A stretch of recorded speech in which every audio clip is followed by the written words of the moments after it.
Hello students, आज की class में आपका स्वागत है। पाठ 1 पर्यावरण भूगोल। प्रश्न उत्तर देखते हैं बच्चों। इस पाठ के हम लोग अभ्यास के प्रश्न पहला, परितंत्र क्या है? ऐसा तंत्र जिसमें सभी जीवधारी आपस में एक दूसरे के प्रत्यक्ष या अप्रत्यक्ष रूप से जुड़े रहना तथा पर्यावरण के सभी भौतिक एवं रासायनिक कारकों के साथ मिलकर क्रिया करते हैं जिसमें वे रहते हैं। ये सब ऊर्जा व पदार्थ के स्थानांतरण द्वारा संबद्ध होते हैं, उसे परितंत्र कहते हैं। दूसरा है, प्राकृतिक पर्यावरण से आप क्या समझते हैं? पृथ्वी में उपस्थित सभी जैविक अजैविक पदार्थों तत्वों के योग से है, जिसकी रचना निर्माण प्राकृतिक रूप से हुआ है। अतः धरती, पानी, हवा, पेड़ पौधे, घास एवं जीव जगत की सम्मिलित रचना प्राकृतिक पर्यावरण है। पर्यावरण के प्रमुख घटक कौन कौन से हैं? पर्यावरण के घटक, प्राकृतिक घटक और मानवीय घटक। प्राकृतिक घटक में भूमि, जल, वायु, वनस्पति और जीव शामिल है। और मानवीय घटक में भवन, बाग बगीचे, परिवहन, परिवार, समाज, धर्म, शिक्षा, व्यवसाय, राजनीतिक संगठन आदि सम्मिलित है।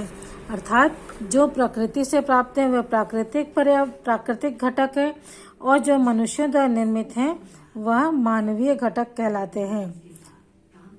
मानव निर्मित पर्यावरण के 4 उदाहरण लिखिए।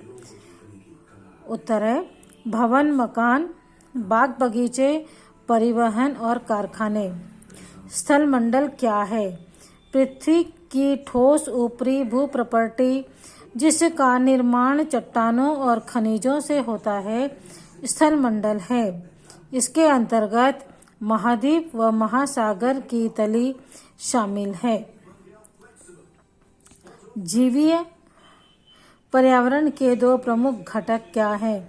जीवीय पर्यावरण के 2 प्रमुख घटक वनस्पति और जीव जंतु है। जैव मंडल क्या है? पृथ्वी का वह परिमंडल जहाँ जल, थल और वायुमंडल का एक दूसरे से संपर्क बना रहता है, जिससे ही वनस्पति व जीव जंतु पनप पाते हैं, जैव मंडल कहलाता है। प्रश्न दूसरा, सही उत्तर को चिन्हित कीजिए। इनमें से कौन सा प्राकृतिक परितंत्र नहीं है? मरुस्थल, ताल, वन। मरुस्थल और वन प्राकृतिक है, और ताल अर्थात तालाब जो है मानव निर्मित है। इनमें से कौन सा मानवीय पर्यावरण का घटक नहीं है? स्थल, धर्म और समुदाय। धर्म और समुदाय मानव द्वारा निर्मित हैं, जबकि स्थल जो है वह प्राकृतिक पर्यावरण है।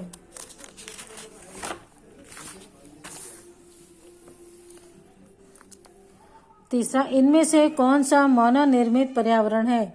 पहाड़, समुद्र, सड़क। उत्तर है सड़क। इनमें से कौन सा पर्यावरण के लिए खतरा है? पादप वृद्धि, जनसंख्या वृद्धि, फसल वृद्धि। उत्तर है जनसंख्या वृद्धि। मैच कॉलम में जोड़ी मिलाना है। यहाँ पर पहला है जैव मंडल, जिसका उत्तर है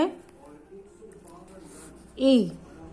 वह संकीर्ण क्षेत्र जहाँ स्थल, जल और एवं वायु परस्पर क्रिया करते हैं, जैव मंडल कहलाता है। खा है वायुमंडल, उसका है पहला, पृथ्वी को घेरने वाली वायु की चादर, उसे वायुमंडल कहते हैं। जल मंडल, जलीय क्षेत्र।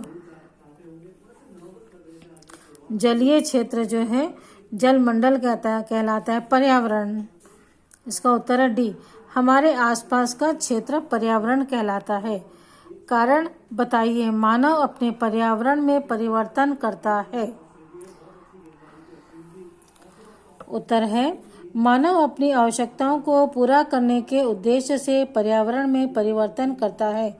जैसे वनों को साफ करके खेत और बस्तियां बनाता है, पठारों में खुदाई करके खनिज का उत्खनन करता है और उद्योग लगाता है। दूसरा है पौधे एवं जीव जंतु एक दूसरे पर आश्रित हैं। पौधों के जीव जंतुओं का आहार अर्थात भोजन मिलता है। पौधे जीव जंतुओं के प्राकृतिक आवास हैं और इन्हीं जीव जंतुओं से प्राकृतिक वनस्पति में वृद्धि होती है।